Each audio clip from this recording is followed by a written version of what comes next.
बच्चों आज क्या पढ़ना है? आज पढ़ना है गोलीय पृष्ठ द्वारा प्रकाश का अपवर्तन। इसके पहले आपने दर्पण के संदर्भ में पढ़ा, तो दर्पण से प्रकाश का परावर्तन होता है, रिफ्लेक्शन होता है। लेकिन अब जो आप पढ़ेंगे उसमें गोली पृष्ठ से अपवर्तन पढ़ेंगे, अर्थात रिफ्रैक्शन पढ़ेंगे।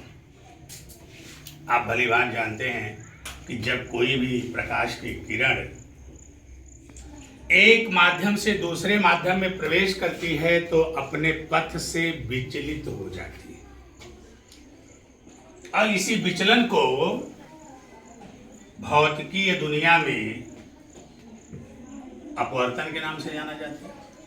किस नाम से जाना जाता है? हमें लेंस पढ़ाना है आपको। क्या पढ़ाना है? लेंस। लेकिन अभी हम आपको लेंस की गहराई में लेकर के चले, उसके पहले थोड़ा सा हमें गोलीय पृष्ठ के संदर्भ में जानना है। जो गोलीय दर्पण आपने पढ़ा उसमें आपने देखा कि एक तरफ किसी चीज का लेप कर दिया गया, कलई कर दी गई, पेंट कर दिया गया, ताकि वो पारदर्शी ना रहे। जब पारदर्शी नहीं रहेगा तभी तो जाकर के उसका परावर्तन होगा, रिफ्लेक्शन होगा, और पारदर्शी जब होगा तो किरण आर पार चली जाएगी। अब हमें किरण को आर पार ही करना है। बीच में एक गोली पृष्ठ रख लेना है। अब वो चाहे गोली पृष्ठ का मतलब किसी खोखले गोले का कटा हुआ एक भाग रख लेना है। अगर दबा हुआ हिस्सा पर आप प्रकाश की किरण डाल रहे हैं तो अवतल गोली पृष्ठ कहेंगे। यदि उभरे हुए पृष्ठ पर आप प्रकाश की किरण डाल रहे हैं तो उसे फिर उत्तल गोली पृष्ठ कहेंगे। तो सबसे पहले आज आपकी जो हेडिंग है वो है गोलीय पृष्ठ द्वारा प्रकाश का अपवर्तन।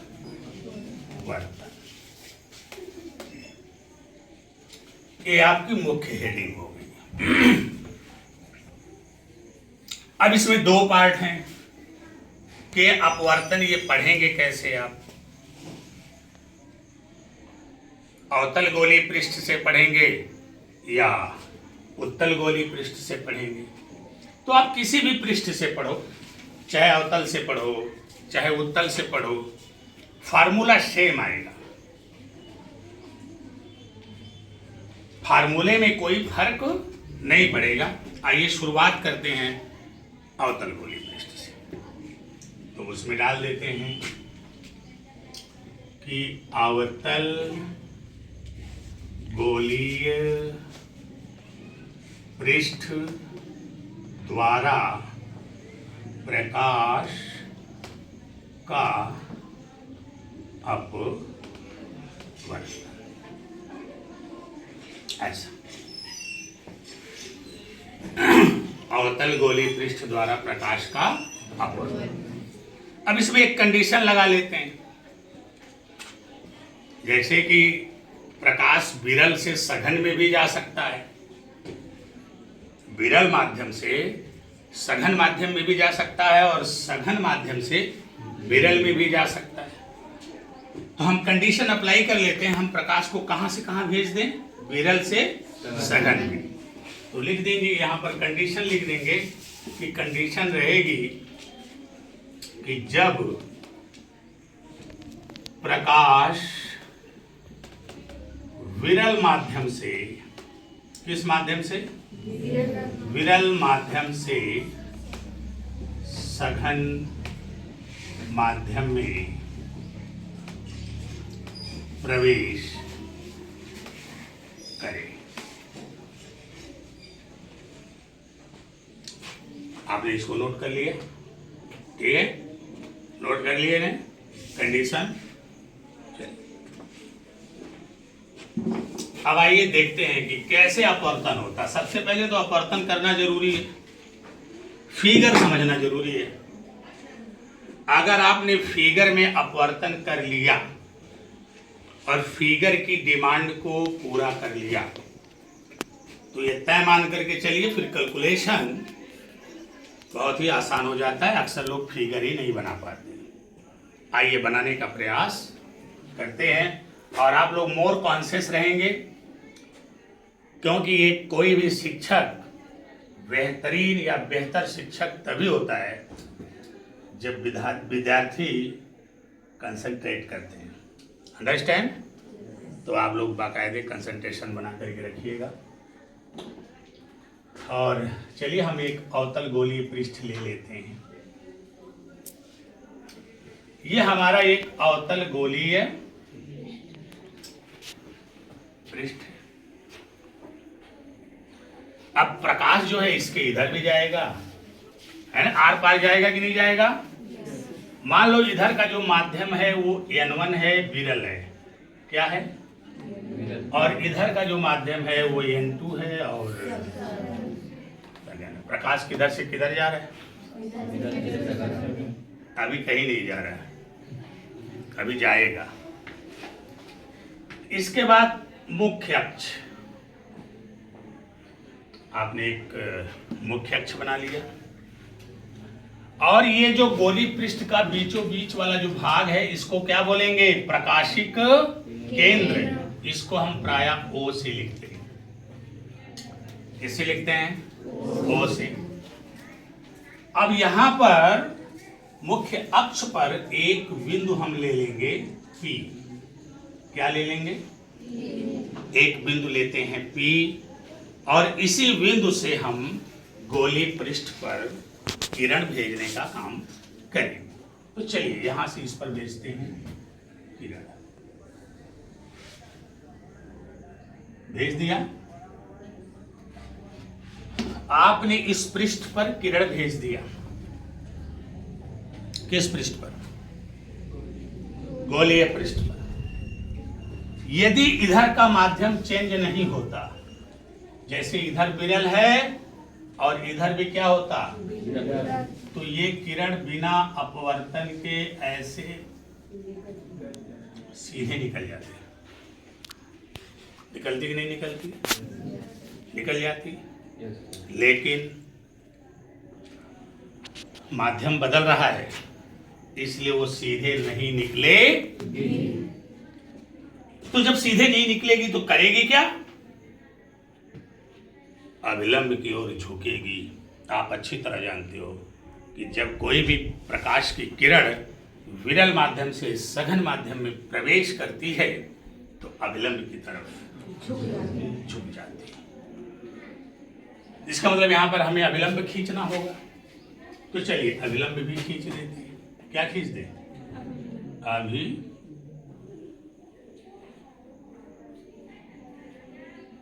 और अविलंब कहां से जाएगा? गोलीय पृष्ठ के वक्रता केंद्र से होकर जाएगा। ये जो अविलंब आप खींच रहे हो ये गोलीय पृष्ठ के वक्रता केंद्र से होके जाएगा। कहां से जाएगा? गोलीय पृष्ठ के वक्रता केंद्र से। हमने इसका नाम रख लिया। अब अविलंब को हम NC नाम से जानेंगे। NC, ठीक है। अभी हमने आपको बताया कि अगर उधर का माध्यम चेंज नहीं होता तो प्रकाश की किरण यूं सीधे निकल जाती, बट अब सीधे नहीं निकलेगी क्योंकि माध्यम क्या हो गया?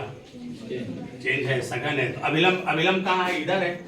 इसका मतलब किरण ऐसे ना जाकर के थोड़ा सा अविलंब की ओर झुक जाए। झुक गई? नहीं झुक गई? झुक गई। किधर झुक गई? अब इस किरण को अगर हम आगे बढ़ाएं, इस किरण को यदि हम आगे बढ़ाएं तो ये किरण कहां चली जाएगी? अनंत में चली जाएगी। अंशिका कहां चली जाएगी? अनंत में। ये किरण अनंत में चली जाएगी और प्रतिबिंब का अता पता नहीं चलेगा। इसलिए अब इस किरण को हम क्या करेंगे, पीछे की तरफ डॉट डॉट करके बढ़ाएंगे। ऐसे जैसे इधर गई ना, इसको ऐसे पीछे लेंगे।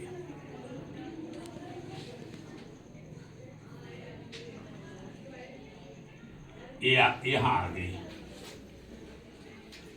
किस बिंदु पर आ गई, उस बिंदु का एक नाम रख देंगे आई। कहां पर आ गई, बिंदु आई पर आ गई। नितिन नाम है तुम्हारा। अब ये बिंदु आई पर आ गई। अब जब बिंदु आई पर आ गई, यही प्रतिबिंब है। यही क्या है, किस बिंदु का, बिंदु पी का। बिंदु पी का आई प्रतिबिंब है, लेकिन आभासी है। लेकिन क्योंकि किरण जो वास्तविक किरण है वो तो आगे चली गई, वास्तविक किरण तो आगे चली गई। बस हमने इसको पीछे बढ़ाया कि अगर पीछे करे तो कहां पे मिलेगी। तो देखे आई पर मिली, हमने आई को क्या मान लिया, आभासी प्रतिबिंब मान लिया।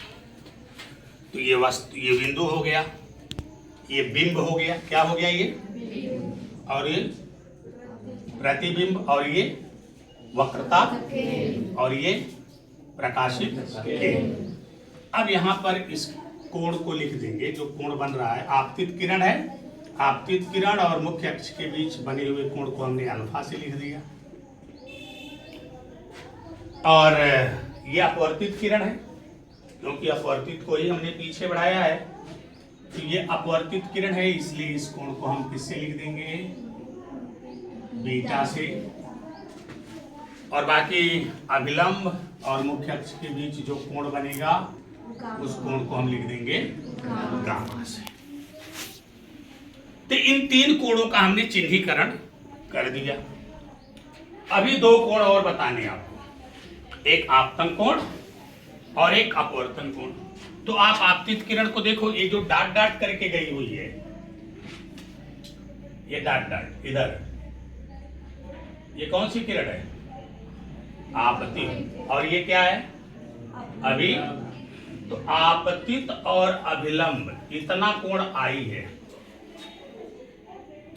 और ये कौन सी किरण है, अपवर्तित है, तो इतना कोण क्या है, आर। समझ गए कि नहीं समझ गए। आपतित किरण और अभिलंब के बीच बना कोण आई, अपवर्तित किरण और अभिलंब के बीच बना कोण आर। हो गया, ये चीजें आपके समझ में आ गई। अब यहां पे लिखेंगे, जो लिखना है हम आपको बता दे रहे हैं, आप लिख लीजिएगा। नहीं समझ में आएगा तो फिर लिखवा देंगे कि M1 M2 एक अवतल गोलीय पृष्ठ है, जिसका प्रकाशिक केंद्र O है, वक्रता केंद्र C।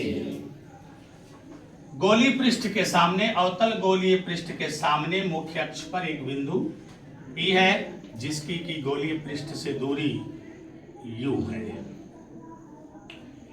बिंदु P से हमने एक आपतित किरण बिंदु M पर डाला। कहां पर डाला, बिंदु M पर, जो कि अपवर्तित होकर के अभिलंब की ओर झुकते हुए आगे बढ़ते हुए अनंत में चली गई। और उस किरण को जब हमने पीछे बढ़ाया तो मुख्य अक्ष पर बिंदु I पर मिली। इस प्रकार ये बिंदु I बिंदु P का आभासी प्रतिबिंब है, जिसकी की गोलीय पृष्ठ से दूरी V है। और वक्रता केंद्र की दूरी तो आप जानते ही हो, R से लिखते हैं। ये वक्रता केंद्र। एक रचना यहां पर करनी पड़ेगी। ये जो आपतन बिंदु यम है, यहां से मुख्य अक्ष पर एक लंब डालना होगा। क्या डालना होगा, तो वहां यम है, लंब डाल करके यहां पे लिख देते हैं यम यम डैश। रचना में लिख दीजिएगा, लंब यम यम डैश की रचना किया। ये सारी चीजें लिखने के बाद फिर अब आप सूत्र का निगमन करें। तो आइए शुरू करते हैं, उत्पत्ति करते हैं।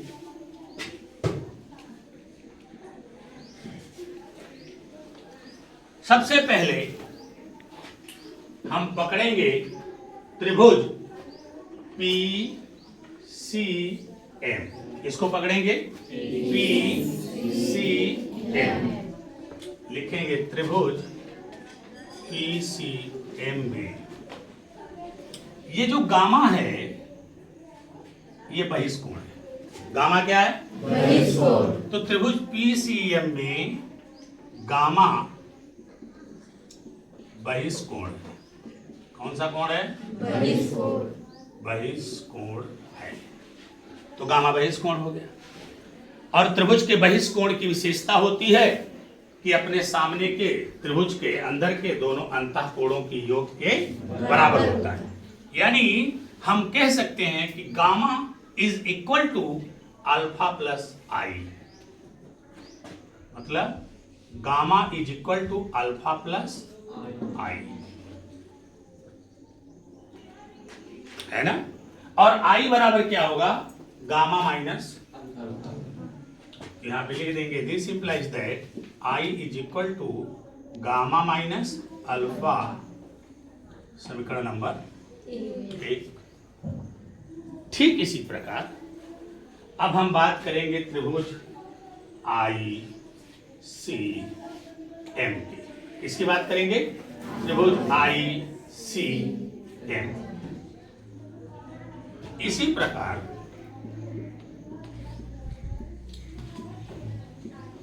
त्रिभुज आई सी एम में, त्रिभुज आई सी एम में क्या होगा? त्रिभुज आईसीएम में देख लीजिए आप यहां ध्यान से, यहां भी गामा ही बहिष्कोण है और बीटा और आर अंतःकोण है। तो बहिष्कोण त्रिभुज के अंदर के सामने के दोनों अंतःकोणों की योग के बराबर होगा। तो आप लिख देंगे गामा बहिष्कोण है। गामा कौन सा कोण है? गामा बहिष्कोण है। इसलिए gamma is equal to beta plus R. This implies that R is equal to gamma minus beta, समीकरण नंबर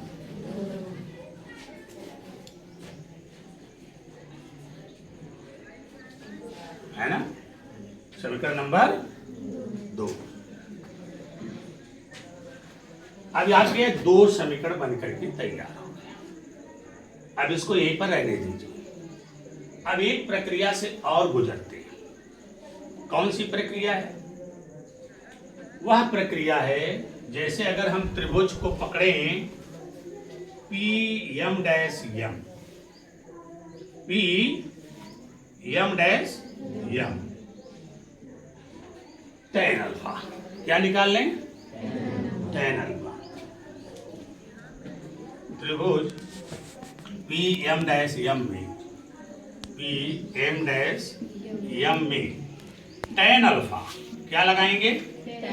अब टेन अल्फा होगा तो लंब बटे आधार हो जाएगा, यानी एम एम डैश बटे P M dash, M M dash बटे पी एम डैश, है ना।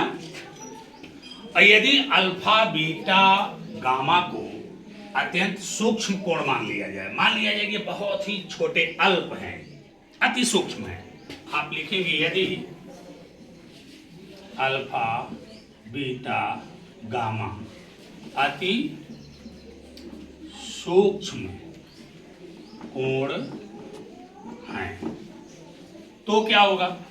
तो यहां टेन हटा करके लिख सकते हो अल्फा बराबर एम एम डैश बटे M dash, M M dash बटे एम डैश। इसी प्रकार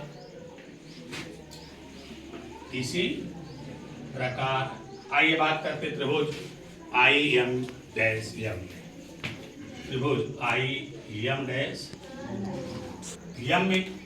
अब इसमें क्या होगा? इसमें टेन बीटा लेंगे। क्या लेंगे?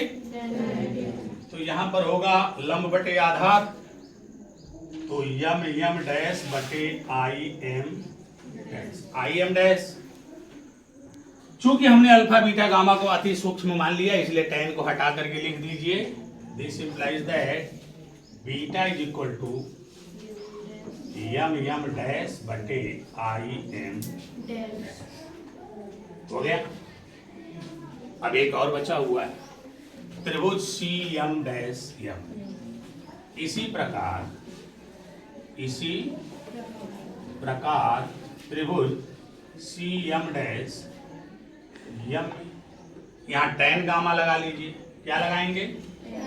tan gamma is equal to M dash बटे C M dash, M dash बटे सी एम डैश। अब यहाँ पर हो गया gamma is equal to M dash बटे सी एम डैश।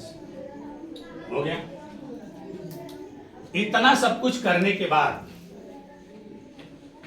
आप चाहें तो एक चीज पहले लिख सकते हैं या एक आध दो स्टेप आगे बढ़ने के बाद भी लिख सकते हैं। तो हम सोच रहे हैं कि आगे बढ़ने के बाद ही लिखा जाए। ठीक है।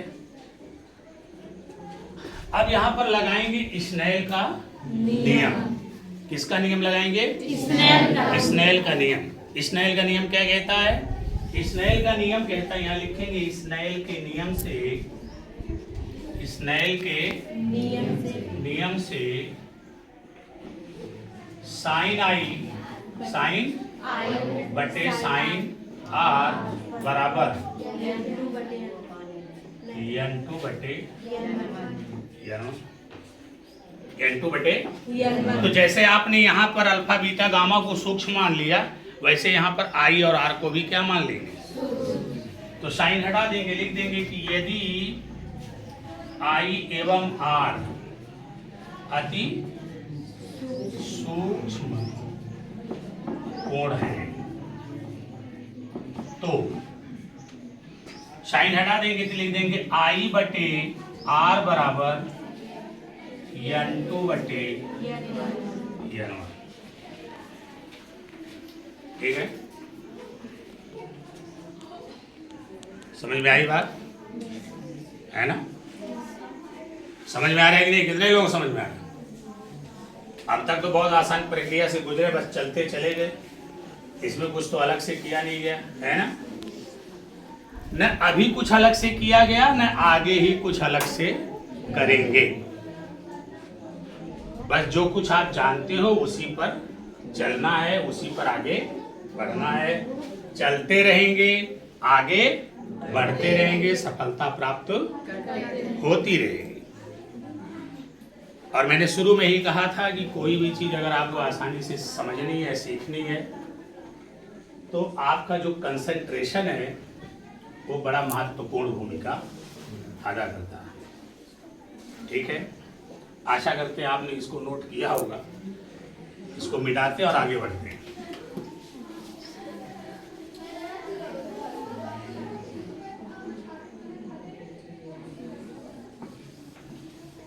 इसको देखते हैं। ठीक है, स्नेल का नियम देखो, यहीं से उठाते हैं प्रक्रिया। वो जो है क्या है वहां पे, आई बटे आर बराबर n2 बटे n1। अब ये इसको ऐसा कर दीजिए, इसका गुणा इसमें हो जाएगा, इसका n1 आई बराबर n2। अब आई और आर का मान रखिए। अभी अभी आपने निकाला है, आई का मान कितना है? आई बराबर गामा माइनस अल्फा, आई बराबर gamma minus alpha. This implies that n1 यहाँ लिख दीजिए gamma minus alpha, gamma minus alpha बराबर यहाँ n2, यहाँ गामा माइनस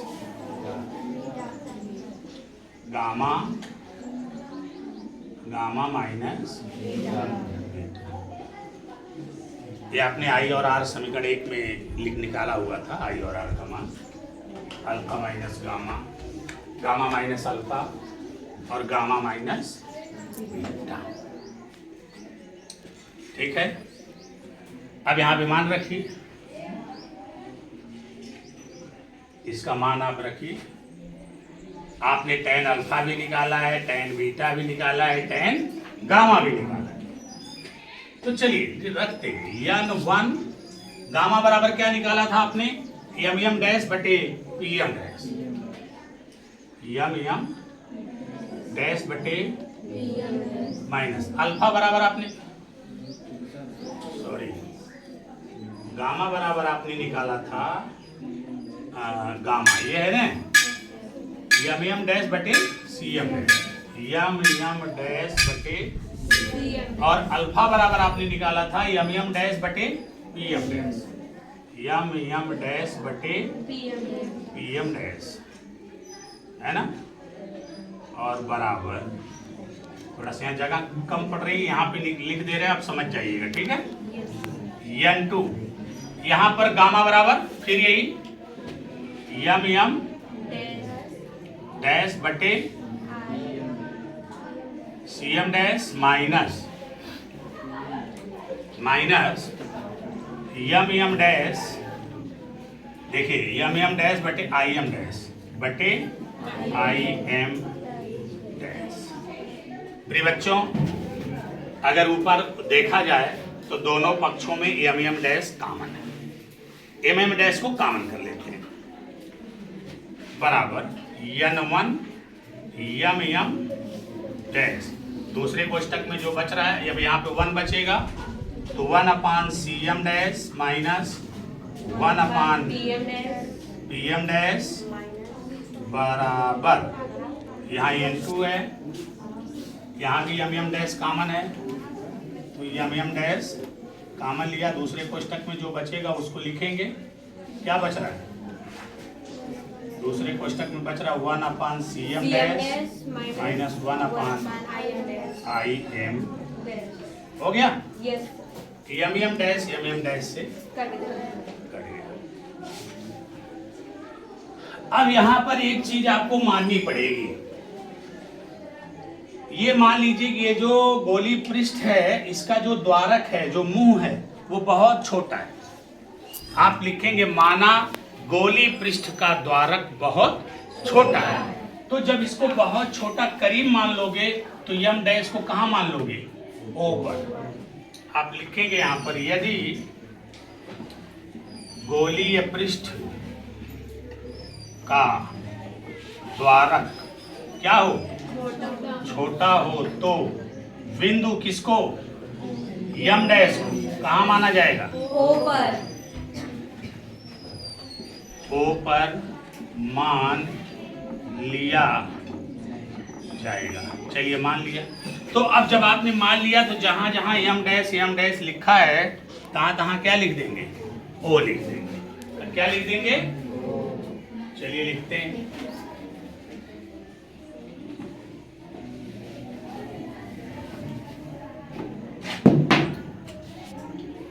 n1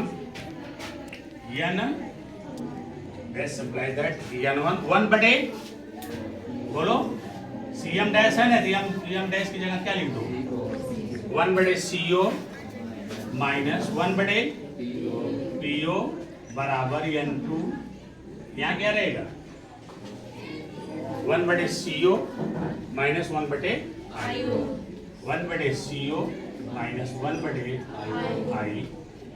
क्लियर है, किसी को कोई कंफ्यूजन नहीं ना। अब यहाँ पर सीधे मान रखिए CO का, PO का, IO का, तो CO क्या है, CO क्या है, वक्रता त्रिज्या है, लेकिन प्रकाश के विपरीत है, प्रकाश की किरण के विपरीत है, इसलिए कौन सा चिन्ह लेंगे, ऋणात्मक लेंगे। तो चलिए रखते हैं बराबर n1 1 बटे माइनस 1 बटे माइनस माइनस 1 बटे PO क्या है, दूरी है बिंदु की, U है, प्रकाश के विपरीत है, इसलिए क्या लेंगे माइनस U बराबर n2। यहाँ पर क्या होगा 1 बटे माइनस R, और यहाँ क्या है माइनस 1 बटे IO को क्या लेंगे,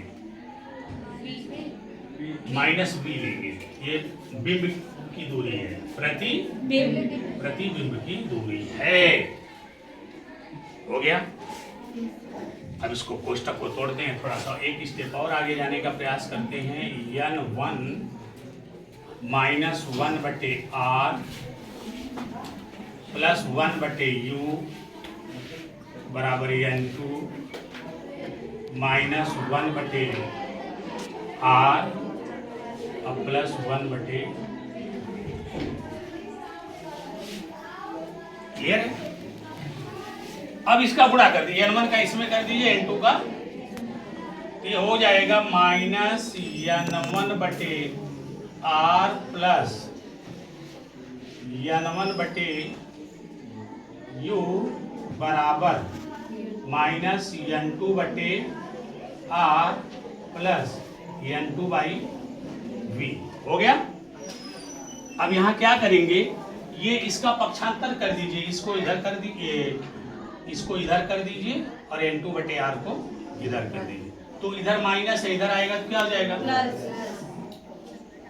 प्लस हो जाएगा। पहले लिखेंगे तो प्लस लिखने की जरूरत नहीं, तो हो गया n2/r और माइनस n1/r बराबर, यहाँ पर n2/v पहले से है और ये प्लस n1/u उधर ले जाएंगे तो माइनस n1/u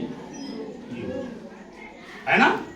अब इसको ऐसे भी लिख सकते हो, इसको पहले लिख लो, n2/v माइनस n1/u बराबर, ये हर बराबर है तो आप इसको ऐसे लिख सकते हो, n2 माइनस n1/,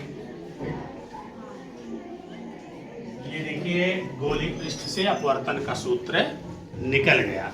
अब यहाँ पर एक स्टेप और आगे आप बढ़ सकते हो, एक दूसरे रूप में भी याद करते हैं। आप लिख दीजिए दोनों पक्षों में n1 से भाग करने पर, किससे भाग करने पर, n1 से, करके देख लेते हैं, इधर कर लें, दोनों पक्षों में n1 से भाग करने पर आप यहाँ लिखेंगे कि दोनों पक्षों में n1 से भाग करने पर। अब जब n1 से भाग करेंगे तो n2 में n1 से भाग करेंगे, n2/n1 बराबर क्या होता है, n2/n1 बराबर क्या होता है, n2/n1 बराबर क्या होता है, तो n2 में n1 से भाग करेंगे तो हो जाएगा n/v, n1 में n1 से भाग करेंगे तो हो जाएगा माइनस 1/u, है ना। और यहाँ पर n2 में ये हो जाएगा n-1, क्या हो जाएगा, बराबर n-1/। तो आप इन दोनों रूपों में इस सूत्र को याद कर सकते हैं, इस रूप में भी याद कर सकते हैं कि n2/v minus n1/u is equal to n2 minus n1/r, या फिर इस रूप में याद कर सकते हो n/v minus 1/u is equal to n-1/r। समझ में आया? Yes sir. कितने लोग समझ में आया? कल इसे करना होगा तो कर लेंगे। Yes sir. चलिए फिर मिलेंगे। बहुत बहुत धन्यवाद आप लोगों को।